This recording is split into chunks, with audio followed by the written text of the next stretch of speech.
The biggest challenge every woman faces during birth is the contraction, each single contraction. The question is, how does she cope with it? I think that is always the single most essential question. Everything else isn't that dramatic, but how can she cope with the contraction? It just comes. It comes over me. I can't stop it. And she knows that if a contraction comes, then the midwife will come. She's now got her work cut out for her. Then they scream, "Nurse, nurse, come quickly!" Nurse is what they used to say. I was Nurse Hanna. "Nurse, nurse, I'm having another contraction!" And if I wasn't there immediately, then... If I want women to be able to cope well with their birth, then the most important tool I can give them is learning how to deal with their contractions.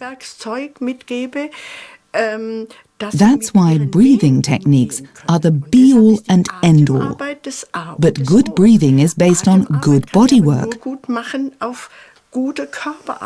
A woman must feel her own body. She can also lean on something. Or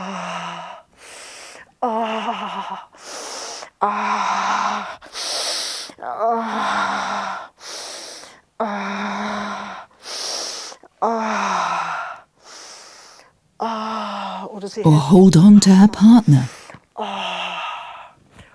Then the contraction subsides, and sometimes the woman opens her eyes and said, "Now that was a contraction." This way of working with a contraction, withdrawing inside oneself, we're all familiar with this type of behavior. Be quiet, here comes a contraction. And the men shouldn't always ask, "Oh, darling, where does it hurt?" Of course we have to tell the men that. At this moment, she's completely inside herself. She has inner strength. She can work with her body and can cope with this contraction. That's why I teach women to work with their various spaces, the rooms inside their bodies. I start with the room in their head, their chest room, their pelvic room. Later, the main work will take place in the pelvic room. I take them through all these different levels, so that at the end of the birthing preparation, each woman has been in all of her rooms, so they can always breathe into those places that they've come to know and have already experienced.